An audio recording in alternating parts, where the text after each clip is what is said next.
मंडळी, मी आहे पूजा आणि स्वागत आहे तुमचं माझ्या व्हिडिओमध्ये. तर कसे आहात तुम्ही? मस्त राहा, मजेत राहा, भरपूर फिरा, हेल्दी राहा आणि एन्जॉय करा प्रत्येक दिवस.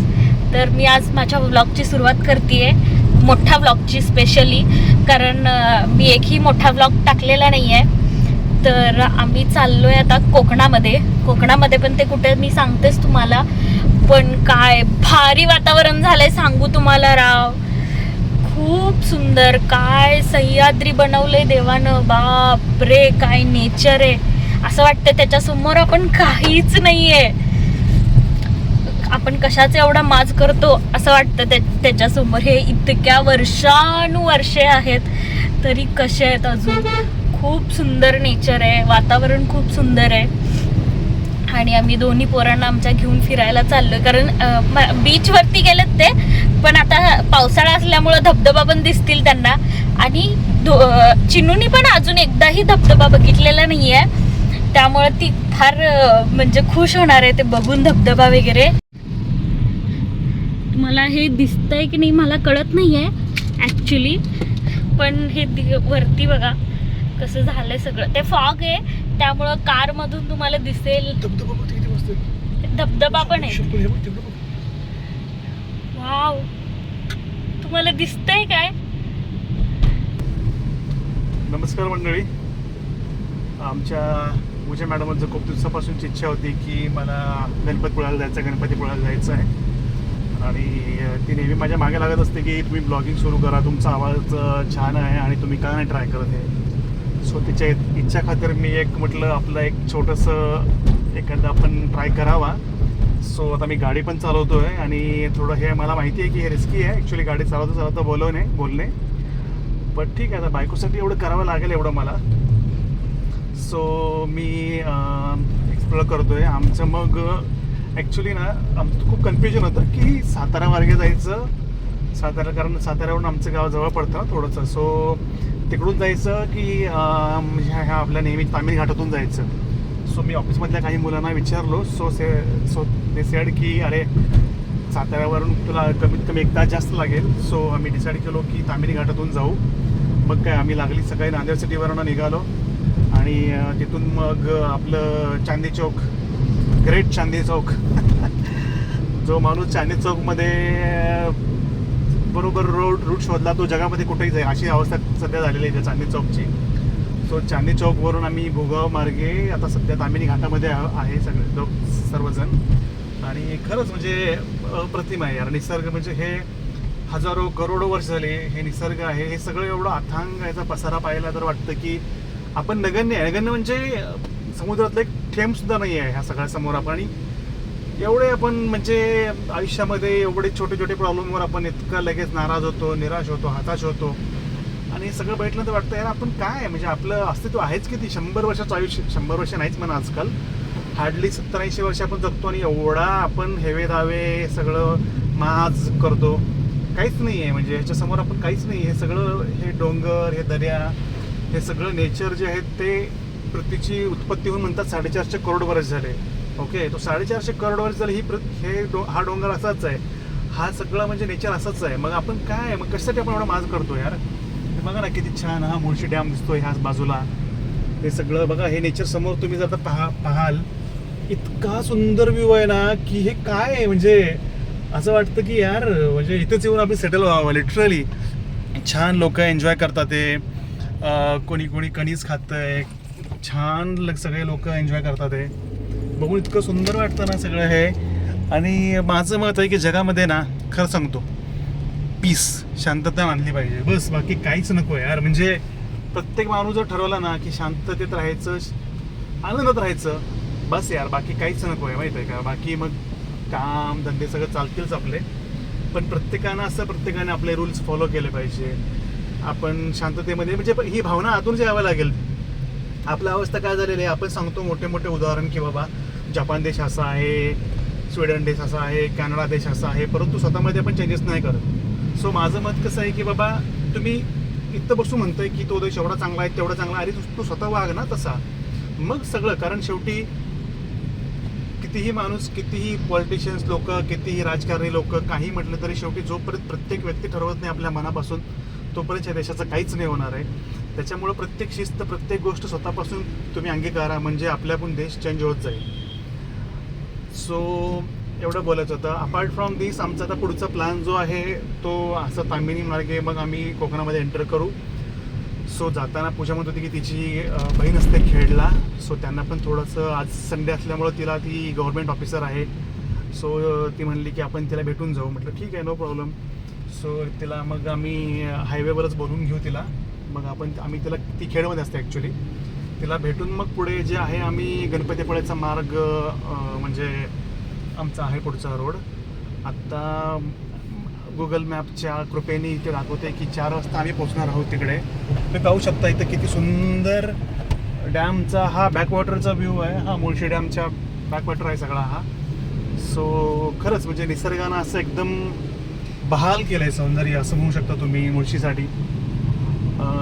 मुळशी म्हणजे आम्ही ॲक्च्युली मुळशी पॅटर्न नावाचा पिक्चर आला होता प्रवीण तरडे साहेबांचा, तेव्हापासूनच क्युरियोसिटी होती ह्या मुळशी एरियाबद्दल.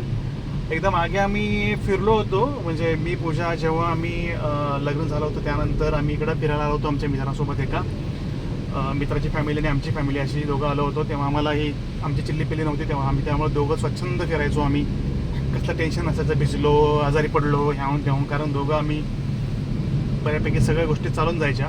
पण आता थोडे रेस्ट्रिक्शन येतात ह्या मुलांच्यामुळं, but it's okay, it's a part of life, ते करावंच लागेल. Show must go on. तर चला मग, मी तुम्हाला जास्त बोर नाही करत ॲक्च्युली, आणि मी माझं गाडी चालवतो लक्ष देऊन, कारण आता काय घाट थोडासा छोटा रस्ता असल्यामुळे मला थोडंसं व्यवस्थित गाडी चालवायला लागेल. आणि मी माझं व्लॉग छोटंसं, आपलं फर्स्ट ट्राय माझा ॲक्च्युली हा, थांबवतो इकडेच. आपण परत भेटू, मी एवढ्यावर थांबणार नाही आहे. आता सुरुवात केली म्हणजे बात तो दूर तक जाएगी. बाय. माझ्या नवऱ्याला ना लेक्चरर व्हायचं होतं, म्हणून त्याचं सगळं लेक्चर माझ्या खरोखर माझं जे मी सगळं लेक्चर तुम्ही ऐका आणि प्लीज बोर होऊ नका पहिल्याच व्हिडिओमध्ये. तर आता आम्ही गणपतीपुळ्याला जाणार आहे, आणि माझ्या नजरेनं, माझ्या कॅमेरामध्ये जेवढं छान येईल, जेवढं तुम्हाला दाखवता येईल चांगलं, तेवढं मी दाखवायचा प्रयत्न करेन नेचरला, आणि आम्ही काय करतो तिथं, किंवा पोरं कसं एन्जॉय करतात. तर मस्त आमच्या बरोबर प्लीज शेवटपर्यंत राहा. मला माहिती नाही ह्याचं एक व्लॉग येईल काय, पार्ट 2 पण येईल, पण तुम्ही प्लीज एन्जॉय करा, बघा. ठीक आहे. काय बघितली नव्हतीस चिनू तू? धबधबा. धबधबा.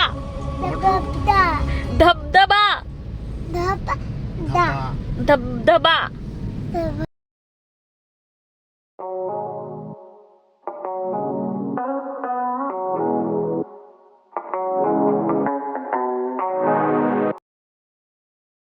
मी घरूनच चहा बनवून घेतले होते, त्यामुळं रस्त्यात थांबून मस्त आम्ही चहा पिलं, आणि खूप छान वाटत होतं असं रस्त्यामध्ये चहा प्यायला. तर मस्त चहा एन्जॉय केला आम्ही.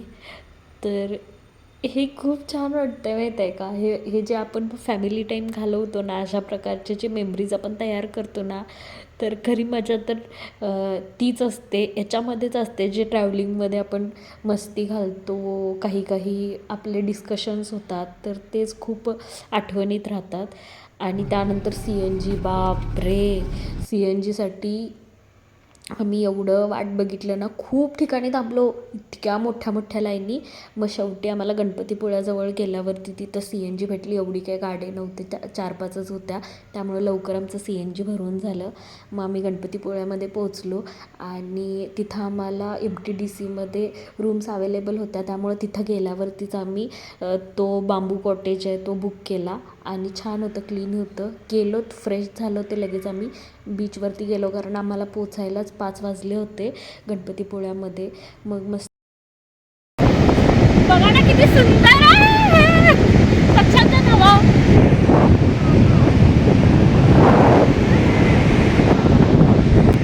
आता तू कर काय तर.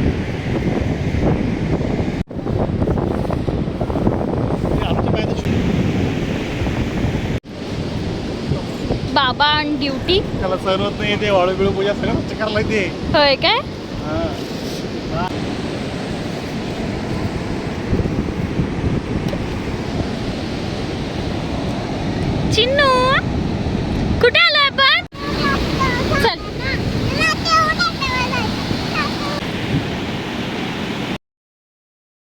आणि ही आहे आमची रूम.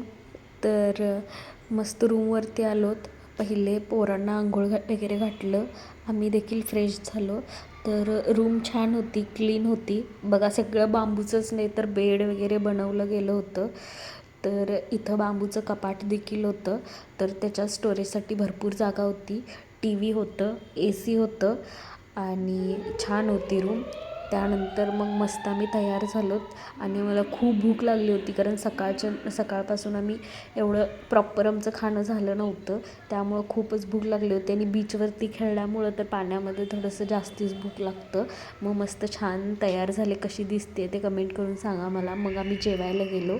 तर इथे जोशी भोजनालय म्हणून आहे. तर तिथं खूप सिम्पल सात्विक जेवण भेटतं, पण खूप छान असतं. मग त्यानंतर जेवण करून आम्ही रूमवरती आलो.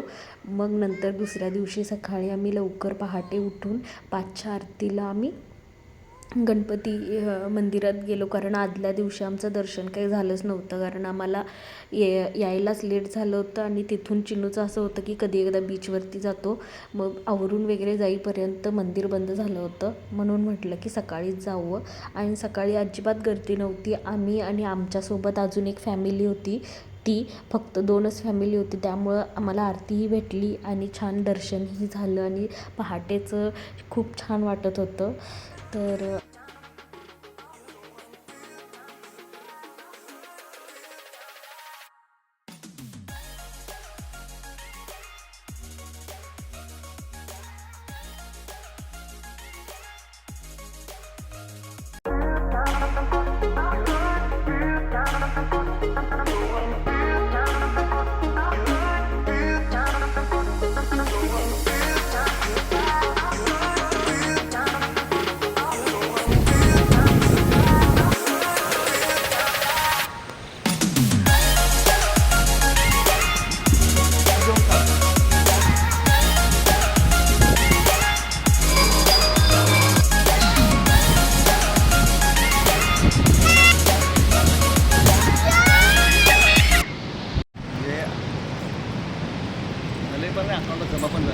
मग इथे थोडा वेळ तिथे बसून छान मस्त वेळ घालवला आणि खूप छान वाटत होतं. मागून लाटांचा आवाज येत होत्या त्यामुळं आणि एकदम सगळीकडे शांती होती, त्यामुळं खूप छान वाटत होतं. मग थोडा वेळ आम्ही शांत तिथंच बसून राहिलोत. मग नंतर आम्ही रूमवरती गेलोत. मग आम्हाला अजून एकदा बीचवर जायचा मोह आवरला नाही आणि इतकं सुंदर दिसत होतं ना व्ह्यू, कारण थोडं थोडं सूर्य उगवत होता, त्यामुळं खूप छान दिसत होतं. खूप वारा सुटलं होतं, त्यामुळं मग आणि परत आम्ही बीचवरती गेलोत.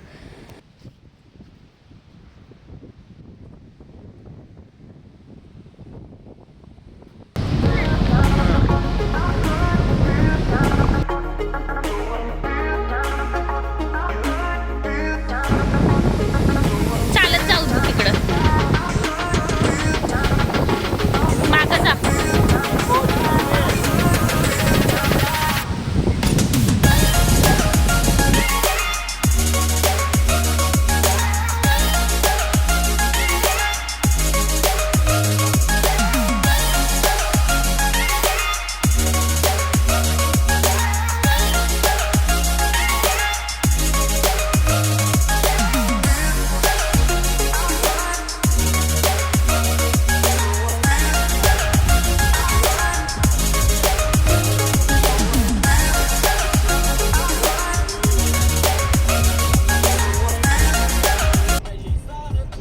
मग आरेवारे बीच बघितलं आणि परतीचा प्रवास स्टार्ट केला.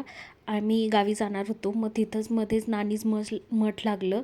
नानीज मठ बघितलो, खूप छान आहे आणि सुंदर आहे. तुम्ही गेलात तर जावा नक्की.